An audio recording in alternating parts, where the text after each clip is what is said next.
اب تو مشورے بھی نہیں بدلتے، جو بین الاقوامی ادارے بتاتے ہیں وہ پچھلی ہی چیزیں دوبارہ چھاپ دیتے ہیں کہ ہماری آمدنی کم ہے، خرچ زیادہ ہے. سادہ سی بات ہے، آپ نے آمدنی بڑھانی ہے، جن سے ٹیکس نہیں لے رہے ان سے ٹیکس لینے ہیں.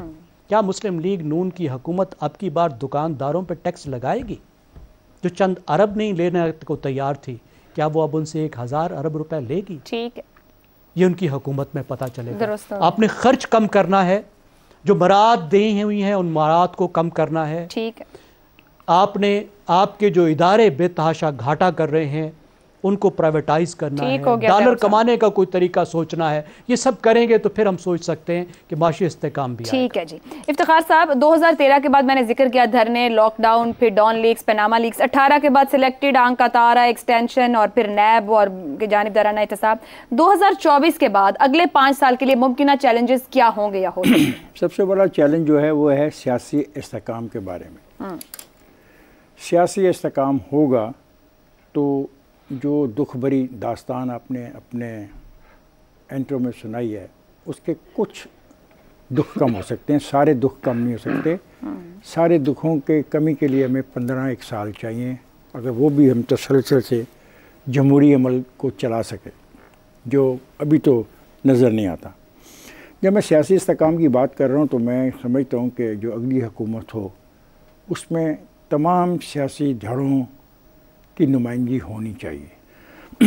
ایک تو ہے آپ نے الیکشن کی بات کی 8 فروری کی، جتنے اس الیکشن کے ذریعے آ جائیں بہت اچھی بات ہے. جو الیکشن کے ذریعے نہ بھی آئیں ان کو اس لیے باہر نہیں پھینک دینا چاہیے کہ وہ الیکشن کے ذریعے اندر آ نہیں سکے.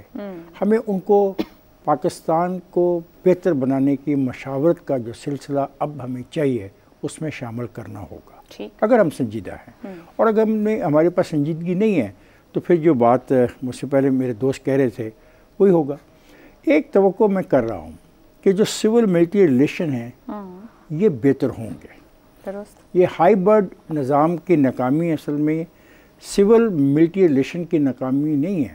ہائیبرڈ نظام تھا افراد کا، کچھ افراد نے اس نظام کو ترتیب دیا اور اس کے تحت یہ فیصلہ کیا کہ اگلی 10-15 سال ہم کس طریقے سے پاکستان کے اوپر حکومت کر سکتے ہیں. وہ اداروں کا فیصلہ نہیں تھا، یہ فیصلہ اداروں کے درمیان ہونا چاہیے. ملٹری کا ادارہ اور سویلین کا جو ادارہ ہے ان کو ایک انڈرسٹینڈنگ ڈیولپ کرنی ہوگی کہ آگے کیسے جانا ہے. کیونکہ یہ تو حقیقت ہے کہ ہمارے گرد مشکلات بین الاقوامی سطح کی بھی ہیں، ہم ان سے آنکھیں بند نہیں کر سکتے. خاص طور پہ ہمارے افغان بارڈر پہ جو کچھ بھی ہوتا ہے، ہو رہا ہے اور ہوتا رہے گا اس کو ہم درگزر نہیں کر سکتے. اور یہ صرف ملٹری کا کام نہیں ہے کہ وہ ساری صورتحال کو ہینڈل کرے. اب معاشرت کی بات کر رہے ہیں، معاشی استحکام کی بات کر رہے ہیں، بالکل ٹھیک ہے. اسٹرکچرل ریفارمز کے بغیر تو کچھ بھی نہیں ہوگا. میں ایک چھوٹی سی بات پوچھنا چاہ رہی ہوں. آپ نے آغاز میں کہہ دیا کہ سیاسی استحکام سب سے اہم بات ہے، وہ ضرورت ہے.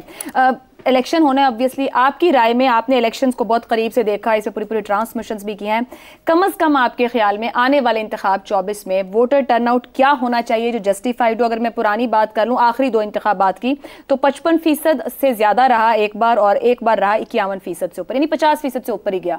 تو کہاں تک جانا چاہیے کم از کم آپ کی رائے میں؟ 45 سے اوپر ہونا چاہیے. اگر 45 سے کم ہوتا ہے تو میں نے کل کے ہی پروگرام سے آپ سے کہا کہ اگر 25 پہ چلا جاتا ہے لوگ نہیں دیتے ووٹ تو یہ پھر اعتماد ہوگا، تو پھر آغاز ہی عدم اعتماد ہوگا نا سارے نظام. بھائی ابھی ہم 2 منٹ پہلے اس نظام کی بات کر رہے ہیں جو حرام کی کمائی پہ چل رہا ہے. اس حرام کی کمائی پہ چلنے والے نظام کو ایک دن میں یا ایک سال میں تو یا ایک ٹینیور میں تو نہیں بدلا جا سکتا. اور یہ جو بات کر رہے ہیں نا معاشیات کی، کماؤ گے تو کھاؤ گے نا.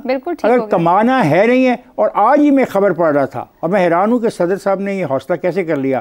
صدر صاحب کو ایک ایف بی آر نے کوئی پریزنٹیشن بھیجی تھی کہ یہ پیسے کسی کو دے دیے جائیں، کئی ارب روپیہ. انہوں نے ریفیوز کر دی اسمبلی. انہوں نے کہا کیوں دیے جائیں، وجہ بتاؤ یہ کیوں دیے جائے. ہمارے ملک میں یہ ایک نیا طبقہ پیدا ہو گیا جو کرتا کراتا کچھ نہیں ہے لیکن خربوں روپیہ کہتا ہے ہمیں دو، کیونکہ یہ فلانا قانون کا یہ شک ہمیں اجازت دیتی ہے، یہ قانون میں جو یہ حکم ہے اس کو ہم استعمال کرنے لگے ہیں، یہ قانون اس طرح ہمارے لیے بنایا گیا.